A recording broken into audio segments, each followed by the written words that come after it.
Hello, everyone. On behalf of Firstbeat Technologies, I'd like to welcome all of you to today's webinar, Challenging Players with the Right Training Load with Tim Beltz, coming to you live simultaneously from the University of Pittsburgh campus and Firstbeat's headquarters in central Finland. My name is Benjamin Jensen. I'm the Director of Sales for Firstbeat Sports in the United States, and I'll be your host for today's event. For those of you who are unfamiliar with Firstbeat, we specialize in heartbeat analytics. We use heart rate and heart rate variability data to quantify training loads in a variety of ways and provide insight into recovery levels and training readiness. The Firstbeat Sports platform is currently used by roughly 700 sports teams. You'll find teams relying on Firstbeat Sports to optimize performance, reduce injuries, and fast-track player development. On to today's webinar, scheduled to last 30 minutes. Anytime during this presentation, we encourage participants to place questions via the chat section. After the presentation, we'll have a question and answer session. If we are unable to address your question, it will be answered by email after the webinar. All right, moving on. Now I'm happy to introduce today's presenter, strength and conditioning coach, Tim Beltz. Tim is certified by the CSCCA as a master strength and conditioning coach and holds bachelor and master degrees in exercise physiology from the University of Northern Colorado and University of Akron, respectively. Since 1999, Tim has been a strength coach at the University of Pittsburgh, working with 7 different sports before his current role as the head strength and conditioning coach for women's basketball. Coach Beltz, welcome. We're honored to have you here with us today, and the floor is now yours. Well, Ben, thanks a lot. I appreciate you having me, and I appreciate everybody showing up. I am a fan of not the biggest fan of standing up and preaching. So please, if you have questions, I'd rather to have some good quality dialect versus just me up here pontificating. But nonetheless, I'm really happy to be here, Ben. It's been kind of a long journey that I've been using technology in a variety of different kinds of ways, and so hopefully this can at least be a good starting point to have some more qualified discussion in terms of what we're doing and how we're doing it and getting it to kind of take us to the next stage. Obviously, here's the first slide. I'm going to jump right into it. Right now, what we're currently using, we're using the Firstbeat system and the Catapult system. We don't have the Catapult Clear Sky, and we're using the S5 unit. So I know from an indoor perspective, it's the Pinto version. It's not the Ferrari version. The things that I'm drawing from Catapult and from Firstbeat would be Firstbeat's trip score, average session heart rate, and then obviously time. Then from Catapult, player load per minute, and IMA. There's a lot of other things in Catapult that I'm looking at, but that would be more specific individual differences amongst players. Players that are returning from injuries, players that have left and right dominance. So those would kind of be specific situations. This is just a sample of kind of our daily report. Now, on the left-hand side, you'll see the data is chopped. That's chopped data. Those of you that are familiar with the Catapult system, I'll go in and I take our practice script and I'll chop out the data so that we have good graphs for each period of practice, so that we're getting the actual real data versus kind of the jumbled data that you get sometimes with Catapult. The next Firstbeat graph is a sample of kind of our practice schedules. If you look at it there, you can see using the green line on top is the QRT, or the heart rate variability stuff, and I'll kind of discuss that here a little bit later. And then obviously our practices, and then with yesterday's practice there is the last day. And I'll discuss a little bit more of the graphs kind of a little further on here in the presentation. Some things to consider that I think are really important is just a good idea of your personnel. Many years in the past, I've had a wide variety of athletes who are in very, very good shape, very, very poor shape, but understanding your personnel and kind of what their strengths and weaknesses are I think is critically important. I think that's probably the best thing that coaches, strength coaches do is understanding their personnel, making sure that they've classified their personnel properly, and having, your team average versus your individual average. The kind of the standard bell curve, or as Mike Young refers to it as his buckets. Um, it used to be, we used to kind of put them in, the just the offensive linemen, defensive linemen, or guards and bigs, or ones and twos, and then threes, and then fours and fives in basketball. I think that's, understanding that your best performers versus your worst performers, and looking at their individual differences. And so it took me a little bit on using Firstbeat's data to try to figure out team averages, because the software, without chopping it up, the Firstbeat data, that is, it gives you just a general scores, general numbers. And so I would go through and individually take each player's data, look at it, and then determine, how hard the stress days were. And I've got some examples of that we can discuss further on. But generally speaking, I go with our high minute group and our low minute group. In basketball, that's your 20-minute threshold. Depending on the type of the game that we play, also, that may determine what group I place them in. But I try to use the 20-minute mark, generally speaking, as the rule of thumb. And kind of old school of me, but that's the simplest way I've been able to look at it. I also like to look at, we've only been using Firstbeat for the last calendar year, so I don't have the greatest amount of data. I've got a ton of it, but looking at the difference in patient history, or percent change from year to year, I think is really critically important in evaluating how efficient or effective your preseason conditioning programs have been on individuals. We're looking to try to have performance gains from year to year through our off season and preseason, all the different challenging times a year that we have for them. I think it's important looking at last year's data versus this year's data, and having a good feel for, are they kind of overreaching or underreaching. I think that's a better way of looking at it versus just looking at somebody's trip score and say, oh, they went 300 today, they're overtrained. I think looking at it that way is a better perspective in my eyes. I think the return to play process, I use a percent-based system for full go. So we've got a few student athletes, or I should say, we've got an individual right now that's on a return to play protocol. And what I'll do is I'll look at the last 5 practices of data versus GPS versus heart rate data, and then I'll put together a percentage-based system to get them to return to play. I think that's the best way to have success with your athletes. I think that sometimes, probably in the past, I've been here fortunately for a while, that our return to play process could have been a lot better, looking at making sure that they're not going to have that overreaching load. I have it in another slide where reference Gavitt's 1.5 rule, where you're not going above 1.5 in terms of the percentage number of increase. I think that's really important. Then lastly, I think that just how accurate is the data. I've always been a skeptic of data. I'm not sold that it's giving us the best information in the world.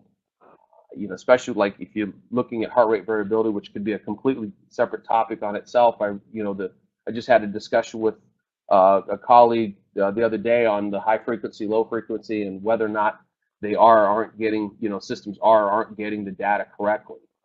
I think that that's important to always be a skeptic and think kind of outside the box. And how can we do this better? Or is there a different way of looking at it? I like how quick and easy the Firstbeat system is. You basically strap on a heart rate monitor and they go.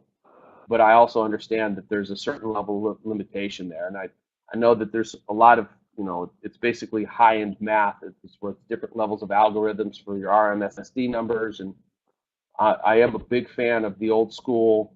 If you're looking at heart rate variability, the 24-hour monitoring seems to be the best way. I realize with technology today, there's a lot of other stuff that's really, really accurate. But in my mind, I think that looking at heart rate variability, I think really having leads is the best way to do it, although it's not necessarily cost effective. That's really what I like about the system that we're using now with Firstbeat is it's simple, it's quick, and it's easy. What are we doing with the data? I quite honestly, I don't know. There's so much of it. So with Firstbeat, we're using the TRIMP score, and then I also look at average heart rate, time, session minutes, and then I also look at minutes in the session and their RPE post-workout. The RPE post-workout is something different that we've started this year.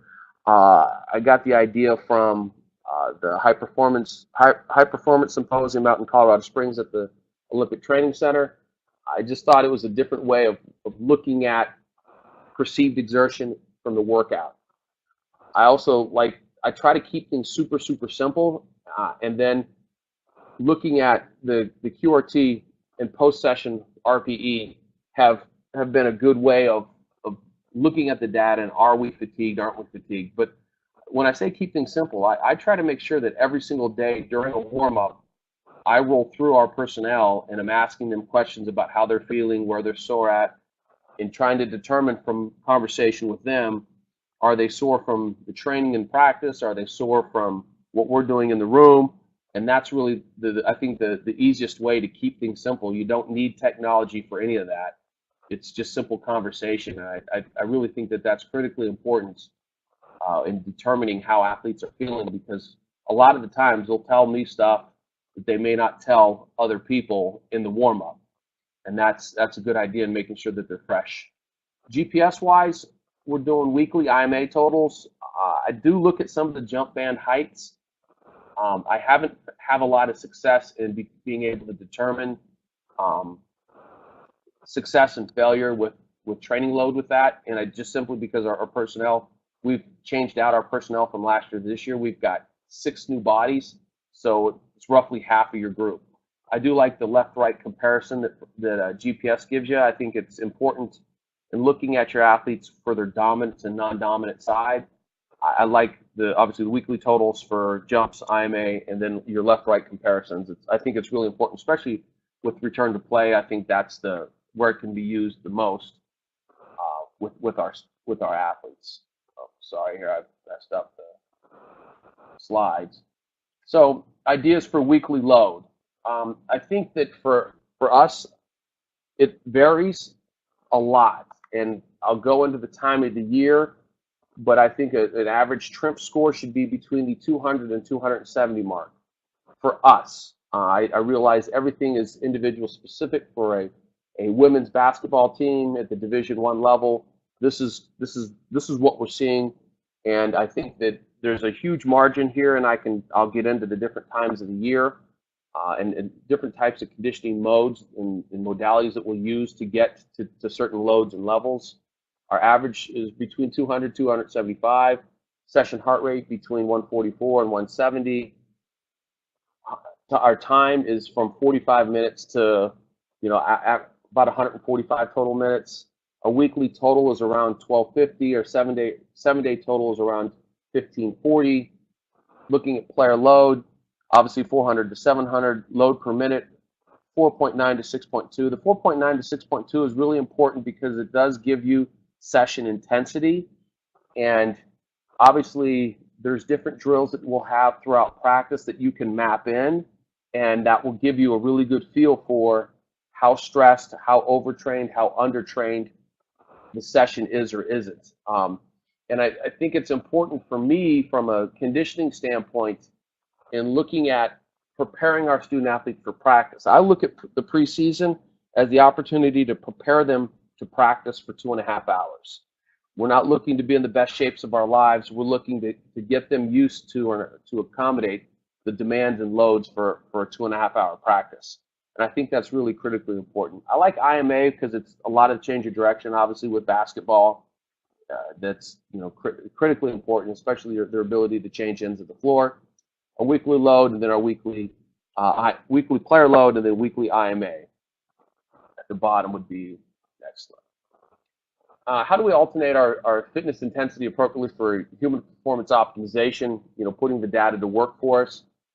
That's something I've had at length discussion with my buddy Alan DeGennaro. We talked at length about different ways to make sure that we're trying to optimize what they're doing. It's a matter of developing them, but also putting them at an optimal level. I really like Charlie Francis's high-low vertical integration system from a fitness perspective. I think that he's developed a system that's been really, really efficient in terms of fatiguing them, getting them to recover, giving them the appropriate time to recover, and then hitting them again. I really like the idea of never kind of draining the battery too much. I think that's probably the biggest misconception with, getting athletes in shape. Taking an athlete and just beating them down, it never really helps kind of develop their energy system. Ideas for biological power and efficiency. I really like, obviously Charlie's tempo runs. Our summer yardage versus our preseason yardage. It's solely based on pickup games. In 2008, dating myself here, when we had a really, really, really good group of men's basketball players, we ran very, very, very little, but we played 5 to 6 days a week for 2 hours at a time. It would not be uncommon for us to play in the summer. Our days that we played in the summer would be Tuesdays and Thursdays, Fridays and Saturdays. For them to be in the gym for 2 hours and for the runs, that if you lost, it was hard to get back on. And so, that kind of competitive level, that's part of the reason why we were so competitive at that stage. It didn't hurt that we had a few NBA players on that roster, but at the same time, the level of pickup, the amount of pickup has to come into a factor, has to come into play when looking at your yardage and your distance. For us, I like the 4,000 mark. I think it's really, really good. That was our preseason yardage this year. We averaged right around 4,000 yards. That way, it's easy enough for me to be able to figure out what percentage of that's going to be agility, what percentage of that's going to be our high intensity metabolic intervals, what's going to be our low level tempo runs. I think it's a really simple way of doing things. I'm a big fan. I really like hill running. It does take out the eccentric component a little bit from a biomechanical standpoint, and you can really work on some technical things with them as long as your intensity and your distance isn't too high or too fast. It's not the ideal situation here for us to be able to do some hill running. We've got to actually leave campus, go to a different place. So it's not time efficient for us, but I really like that. Also, I have their summer access and foreign trips. The games obviously changed a lot here in the last couple years with the amount of summer access and the amount of foreign trips. It seems like every team is taking a foreign trip, and with that comes practices. So obviously that has your yardage for summer is going to, your weekly total will obviously alter immensely if you're playing or practicing 10 days. We took a trip to Italy this summer. It was an unbelievable trip. It's great from a practice standpoint and bonding standpoint, especially with so many new players. It was a really, really great trip for us, but we had practices all throughout the summer, the second half of the summer for us. So that's obviously got to come into factor when you're doing your summer access hours and you're actually doing a regular kind of 2.5 hour, 2 hour practice. I'm a big fan of metabolic stress, but appropriately prescribed and programmed. I'm a big 626 fan. I like it's every time you touch a baseline, it counts as one. So you run 6, so it's 1. It's a baseline to baseline, baseline to baseline, baseline to baseline. Then it's a back pedal, then the same baseline repeated. I'm a really big fan. I like things for basketball that are in the 45-second to minute-and-a-half range.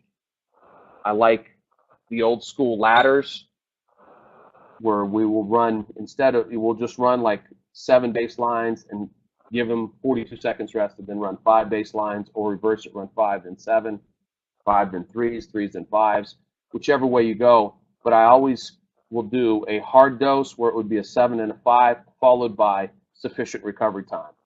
And I do use the Firstbeat system, heart rate wise, to look at how quickly we're recovering. And I always follow our intense metabolic runs with low level walking, low level jogging to really kind of promote the recovery aspect of it and the aerobic aspect of it. I do like, from a fitness testing perspective, all of our kids are evaluated. We have a neuromuscular research lab, the Warrior Lab here on campus that we use, and we'll max VO2 them, and we'll do a lot of other testing with them. And then our big test, my big test is I got this. I can't remember who I got this from, but it's common in the NBA, the 3-minute test, and I like that because it's tough in the sense that you've got to really learn how to push yourself, but also be able to find kind of who's got the highest level, and look at their heart rates, and you can look at determining how fast they're running by how many lines they touch. So from some simple max aerobic speed stuff, there's some easy way to look at how well they're improving, or are they improving.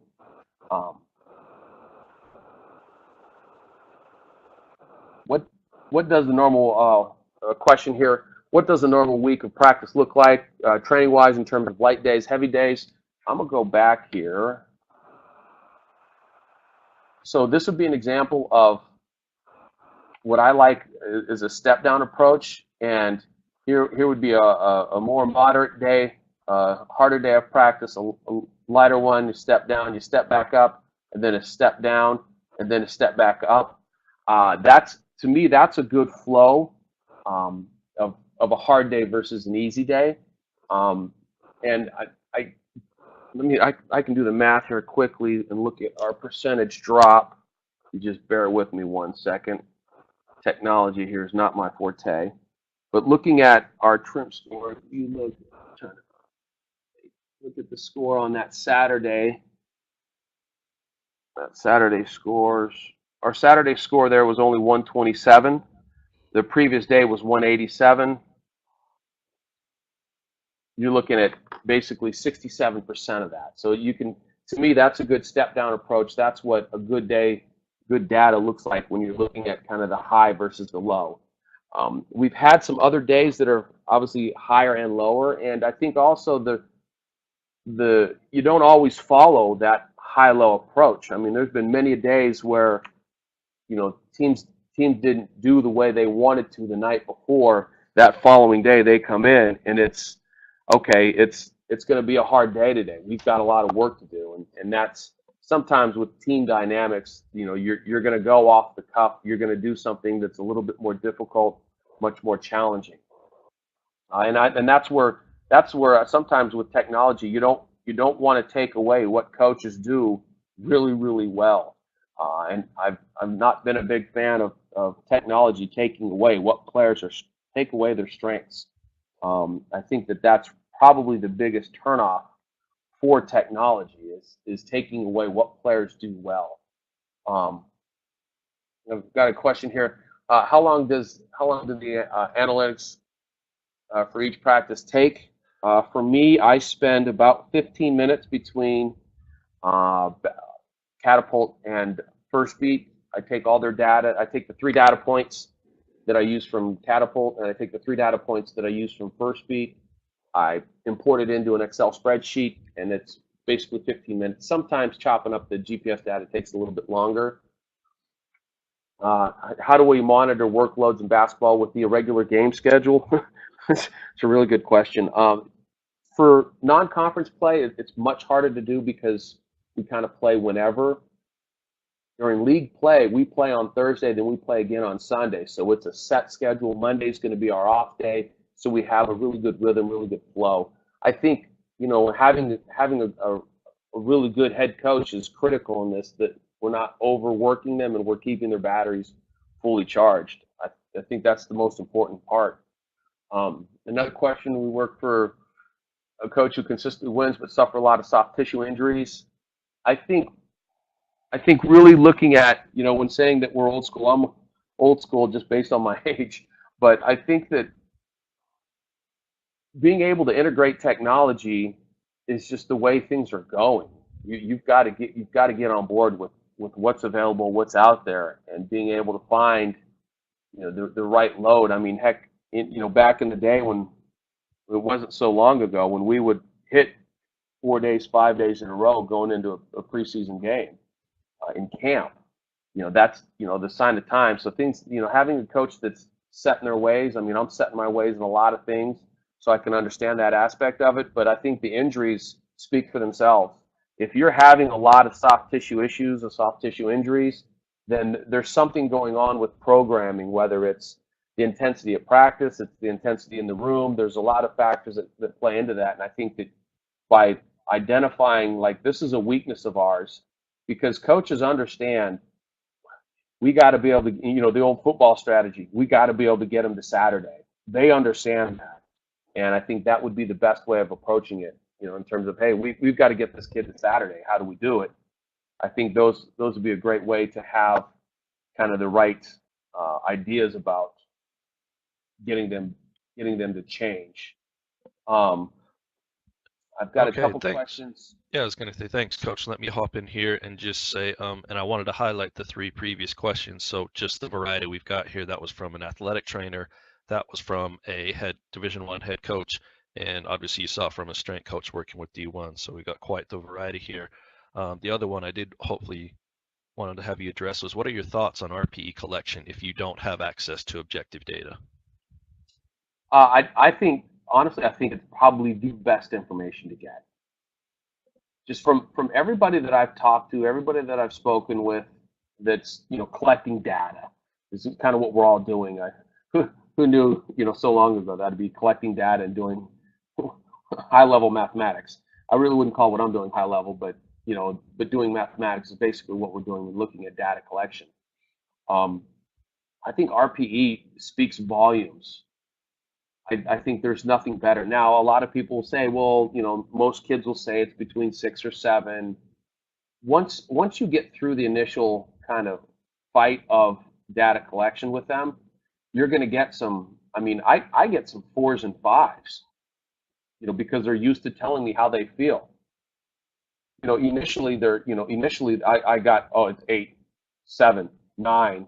I did a weight room workout and one of the kids said 9. I was like, come on, you're lying. Because they never, they didn't understand that. I'm like, look, we're not using this against you. I think, and that's more like with the relationship that you have with student athletes, and making sure that they understand that your desires is for them to be at an optimal level, not at a beatdown level. Okay, and kind of on that same thing, as far as, you've got the catapult units on the players, you got the heart rate belts, and you're grabbing RPEs from them. How have you kind of approached them at first if you do get some resistance from any of those players? Why do I have to do this? Why do I need this? You don't have a choice. We're doing it. I think well, so with catapult we only have 7 units, so we don't have a lot of units. So I just picked just randomly some one, 2, 3, 4, and a 5. There's 5 units there, and then I've got 2 more. And really, initially, the student athletes have a little objection to it. It's not uncommon for us to go through a practice where a kid throws off a heart rate monitor and a chest strap.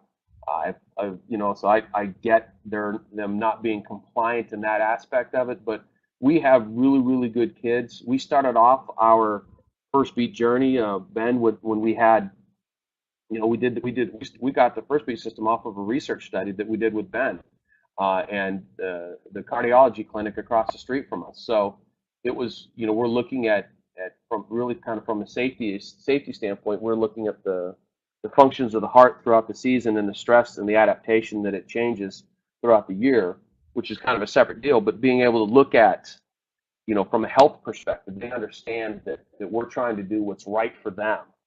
And I think that's really the way to sell it is like, look, this is for you. This is not for me to go to our coach and, hey, so and so's not working hard enough. It is, you can use it in that end of it, but I use it more so to say, okay, how stressful was yesterday's work for you? And then show them a blueprint of what they did, and then say, oh, okay, it wasn't that bad. I think that's probably the best way to approach it. Okay, excellent. Well, hey, appreciate all the questions. Unfortunately, we're out of time for this session. We're going to try to keep this at the half-hour mark, but again, we are going to get all your questions answered via email from after this session. So just a reminder, this recording will be available as a podcast on our website by Friday. And on behalf of Firstbeat Technologies, I just want to extend a special thanks to our guest, Tim Beltz. Coach Beltz, we really appreciate you taking the time to be with us today. Yes, thank you, Ben, very much for your time, and I appreciate everybody taking the time today to listen and be part of this. All right, thank you. And if your organization is interested in joining the Firstbeat Sports family or has any questions about the system, you can contact us directly by calling 435-363-9533 or fire us an email at sports@firstbeat.com. Again, big thank you to all our participants, and we look forward to seeing you at our next webinar.